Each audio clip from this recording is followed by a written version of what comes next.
கொஞ்சம் வெயிட் பண்ணுங்க. சரி மேடம்.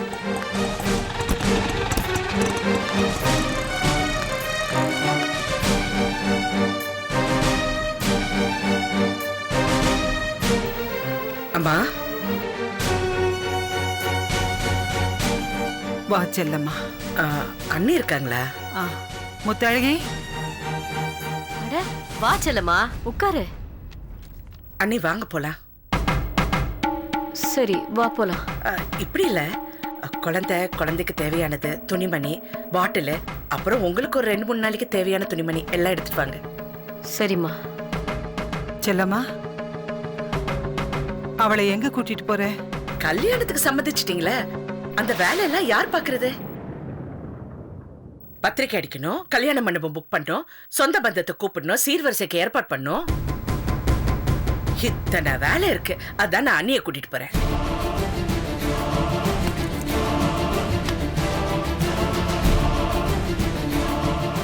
என் அண்ணன் கல்யாணத்தை எப்படி சிம்பிளா கோயில வச்சு முடிச்சிட முடியுமா?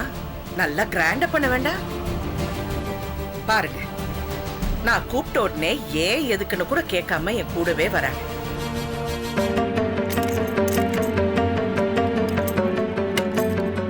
இவங்க சம்மதிச்சிட்டாங்கன்னு நீங்களும் கண்ணை மூடிக்கிட்டு கல்யாணத்துக்கு சரின்னு சொல்லிட்டீங்க. நாங்க சம்மதிக்கலன்னா மட்டும் இந்த கல்யாணத்தை நிறுத்திட முடியுமா? முத்தழகி திடீர்னு நல்லா பேசுறா, திடீர்னு வேற மாதிரி நடந்துக்கிறா. எப்ப என்ன செய்வான்னே தெரியலையே. நாம ஏதாவது இந்த கல்யாணத்தை தடுக்க போய் முத்தழகி ஏதாவது விபரீதமா செஞ்சுக்கிட்டான்னா? சரி, இப்ப என்ன, இந்த கல்யாணத்தை செஞ்சு வச்சா மாப்பிள்ளையாவது சந்தோஷமா இருந்துட்டு போட்டுமே. ஆமா மாமா, உங்க மாப்பிள்ளைக்கு இப்பதானே இளமை துள்ளுது. அவருக்கு 2வது கல்யாணம் பண்ணிக்கிறதுக்கு நீங்க சம்மதிச்சோடனே பீச்ல அப்படியே உங்களுக்கு ஒரு பெரிய செலவு வைக்க போறாங்க. இது பாருமா, செலவு வைக்கட்டும் வைக்காம போட்டோம், எல்லாம் முடிஞ்சு போச்சு.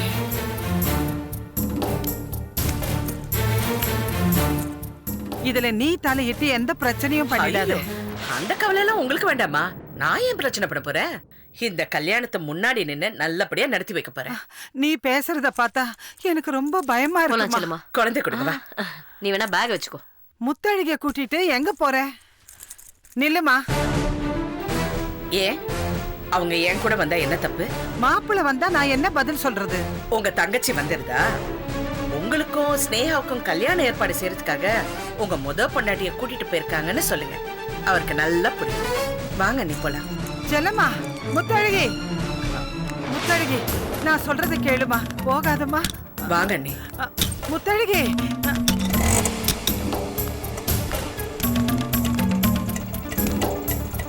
போலாம்பா.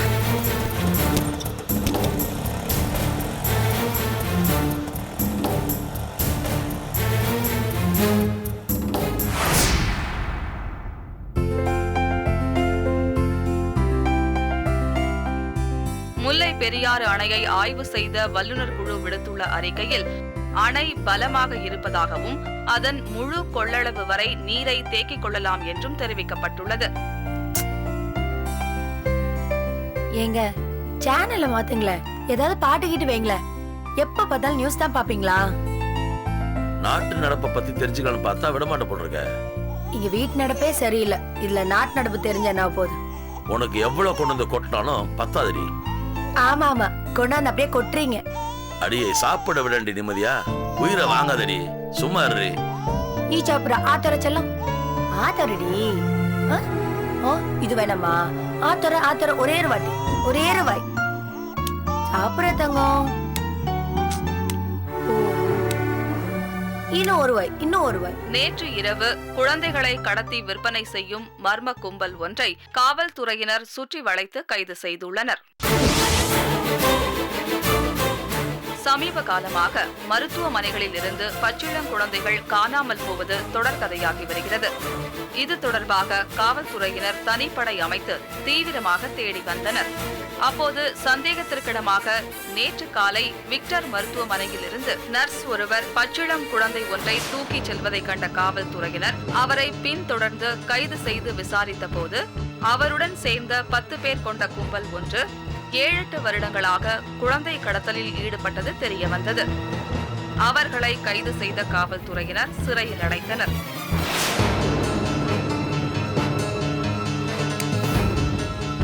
இது தொடர்பாக அசிஸ்டன்ட் கமிஷனர் சிவரஞ்சனி மேலும் கூறும்போது, அடையாளம் காணப்படாத குழந்தைகளை பற்றிய தகவல்களை கமிஷனர் அலுவலகத்திற்கே நேரில் வந்து தெரிந்து கொள்ளலாம் என்றும், அல்லது அவரவர் பகுதி காவல் நிலையத்தை தொடர்பு கொண்டு விவரங்களை அறிந்து கொள்ளலாம் என்றும் தெரிவித்தார். மேலும் அவர் இது பற்றி கூறிய போது, ரொம்ப நாளா கவர்மெண்ட் ஹாஸ்பிட்டல்லையும் சென்னையில இருக்க சில முக்கியமான ஹாஸ்பிட்டல்லையும் குழந்தைங்க காணாம போறாங்கன்னு எங்களுக்கு தகவல் கிடைச்சுக்கிட்டே இருந்தது. சோ நாங்க அதுக்கான ஒரு ஸ்பெஷல் ஃபோர்ஸ் அரேஞ்ச் பண்ணி கண்காணிச்சுக்கிட்டே இருந்தோம். நேத்து காலையில விக்டர் ஹாஸ்பிட்டல்ல இருந்து பிறந்த குழந்தையோட சந்தேகத்துக்கிடமா ஒரு நர்ஸ் வெளியே வரதை பார்த்தோம்.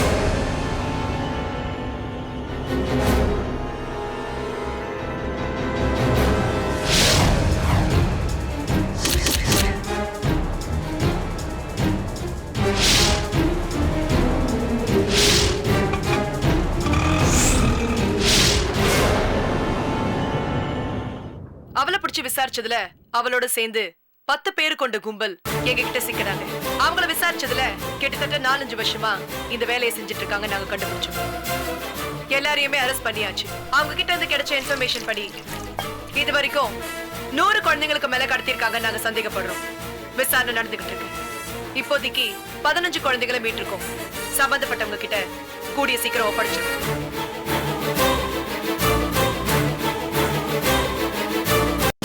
பாதிக்கப்பட்ட பெற்றோர்கள் காணாம போன உங்க குழந்தைங்க பத்தின டீடைல்ஸ் கமிஷனர் ஆபீஸ் வந்து பதிவு பண்ணிட்டு போங்க. கூடிய சீக்கிரம் கண்டுபிடிச்சு கொடுக்கிறோம்.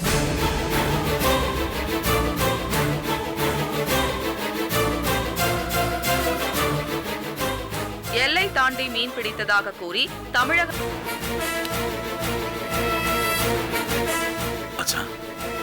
எனக்கு என்னமோ நம்ம குழந்தைய அந்த கும்பல் தான் கடத்திருக்கணும்னு தோணுது. கமிஷன் ஆபீஸ் போய் விசாரிச்சு பார்க்கலாமா? எனக்கும் அதான் தோணுது. மாப்ள, எனக்கு என்னமோ என் குழந்தை கிடைச்சிருமோன்னு நம்பிக்கை வருது. கிடைச்சிடும்.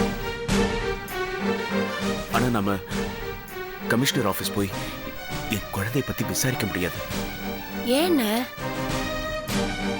ஏன் அப்படி சொல்றீங்க? நாம தான் கம்ப்ளைண்ட் கொடுக்கலையே. அதனால என்ன மச்சான்? இவ்வளவு நாள் ஏன் கம்ப்ளைண்ட் கொடுக்கலன்னு கேட்டா என்ன பதில் சொல்றது? அதுக்கெல்லாம் பதில் சொல்லிக்கலாம் மச்சான். அது ஒரு பெரிய விஷயமே இல்ல. ஆமாண்ணே, நம்ம குழந்தை காணாம போனது உண்மைதானே. குழந்தைய தூக்கிட்டு போன நர்ஸ் வேற மாமா பாத்திருக்கேன்னு சொல்றாரு. வாங்கண்ணே, நம்ம உடனே போய் கம்ப்ளைண்ட் கொடுத்துட்டு வந்துருவோம். இல்லம்மா, நீ வேண்டாம். நானும் கருப்பும் போயிட்டு வந்துடுறோம். சரி வாங்க மச்சான். மாப்ள, அதுக்கு முன்னாடி ஒரு முக்கியமான விஷயம். என்ன மச்சான் சொல்லுங்க. என் குழந்தை கிடைச்சிட்டா என்கிட்ட நம்ம வீட்டுல தான் வளரணும். நீங்க அதை தூக்கிக்கிட்டு செல்லம்மா வீட்டுக்கெல்லாம் போக கூடாது. இன்னும் குழந்தையே நம்ம கிட்ட வரல, அதுக்குள்ள இப்படி பேசுறீங்களா மச்சான்? இதுக்குதான் வரத்துக்கு யோசிச்சீங்களா? குழந்தை எங்க இருந்தாலும் பரவாயில்ல, ஆனா செல்லவாக்கா கிட்ட மட்டும் இருக்க கூடாது. இது என்ன நியாயம் சொல்லுங்க? என் குழந்தை என்கிட்ட தான் வளரணும்னு ஆசைப்படுறேன். அதுல தப்பு என்ன இருக்கு? மச்சான், நான் சொல்றேன், நீங்க தப்பா எடுத்துக்காதீங்க. பாரதி தான் ஏற்கனவே இங்க இருக்கால, அந்த குழந்தை கிடைச்சாலாவது அக்கா கிட்ட கொடுத்துருவோமே. ஏன் மாமா, ஏன் இப்ப சும்மா பேசிட்டு இருக்கீங்க? முதல்ல கமிஷனர் ஆபீஸ் போய் என்ன எதுன்னு விசாரிக்க பாருங்க. உங்க பஞ்சாயத்துல அப்புறம் வச்சுக்கோங்க. போங்க, முதல்ல கிளம்புங்க. சரிங்க மச்சான், நான் போய் துணியை மாத்தி வந்துடுறேன்.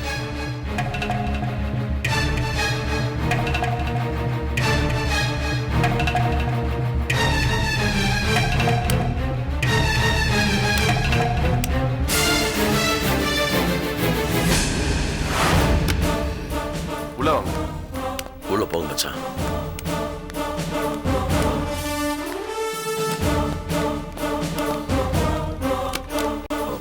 வணக்கம் மேடம். வணக்கம் மேடம். உட்காருங்க.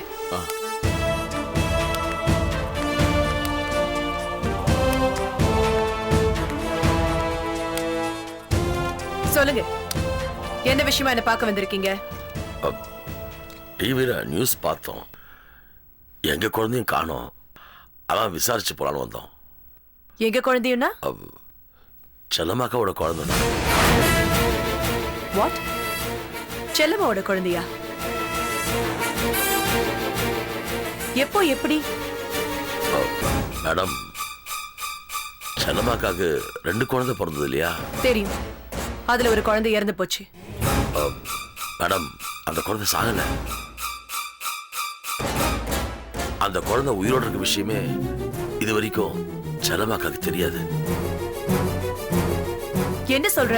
ஆமா மேடம், அது வந்து செல்லமாக்காக்கு குழந்தை பிறக்கும் போதே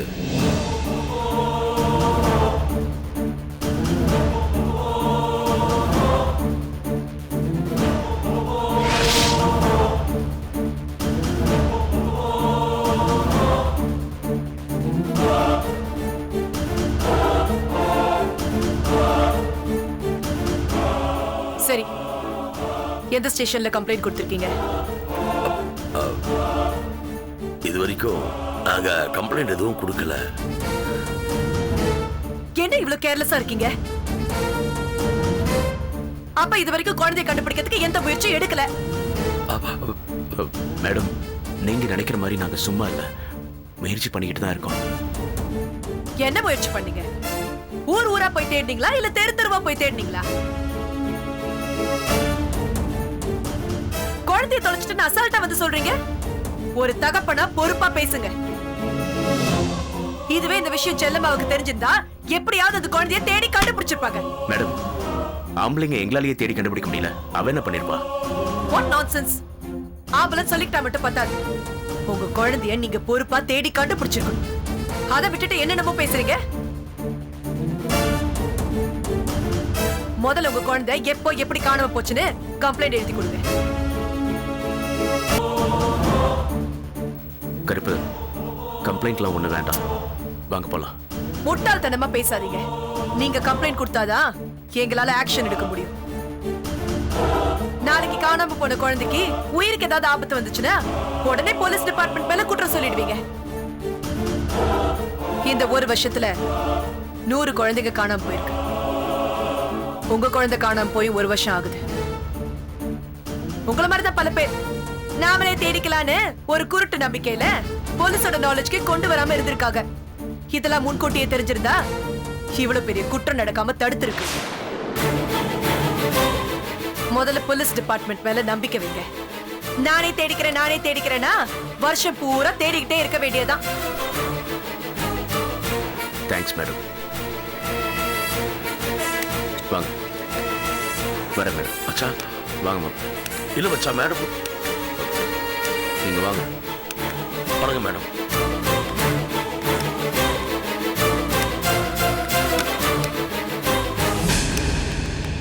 மேடம், காணாம போன குழந்தை உயிரோடு இருக்க விஷயம் செல்லமாக்காக்கு தெரிய வேணாம். கண்டுபிடிச்சோட சொல்லிடலாம். இப்ப வேணாங்க, அப்புறம் செல்லமாக மனசு தேவையில்லாம கஷ்டப்படும். அதுக்கு தாங்க.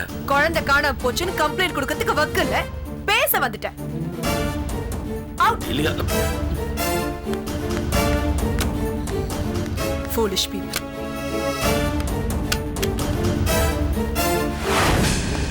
செல்லம்மா, செல்லம்மா, வாங்கண்ணே.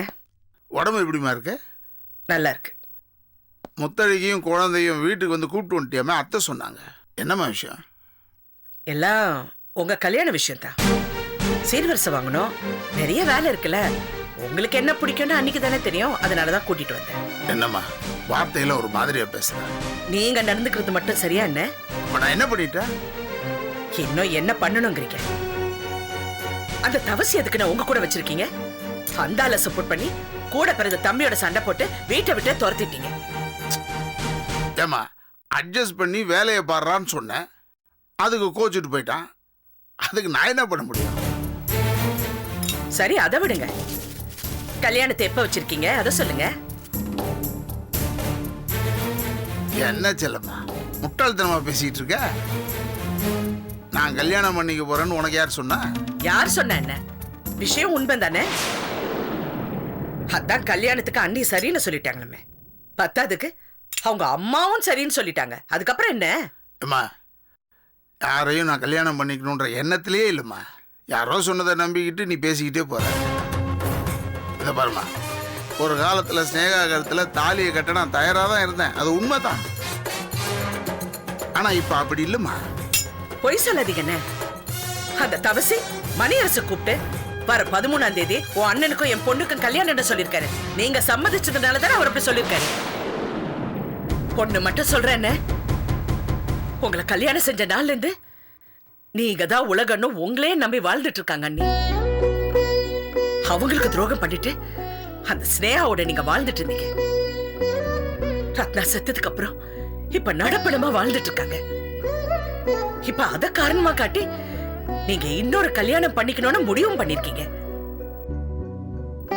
இல்ல நான் கேக்குறேன், அண்ணி நிலைமையில நீங்க இருந்த அவங்க உங்களுக்கு துரோகம் பண்ணிட்டு வேற ஒரு கல்யாணம் பண்ண போயிருந்தா உங்க மனசு என்ன பாடுபட்டு கொஞ்சம் யோசிங்க. நீங்க அந்த ஸ்னேகாவை கல்யாணம் பண்ணிட்டு சந்தோஷமா வாழ்ந்துடான்னு கனவு மட்டும் காணாதீங்க. அன்னைக்கு நீங்க சேர பாவத்துக்கு காலத்துக்கு நிம்மதியா இருக்க முடியாது. செல்லம்மா, அந்த தவசிய வேலைக்கு வச்சது தப்புதான். கொஞ்சம் இடம் கொடுத்தேன், அவன் ஏன் தலையில ஏறிக்கிட்டு ஆடுறான். ஸ்னேகாவும் அவங்க அப்பனும் கல்யாண விஷயமா என்னை கட்டாயப்படுத்தினது உண்மைதான்.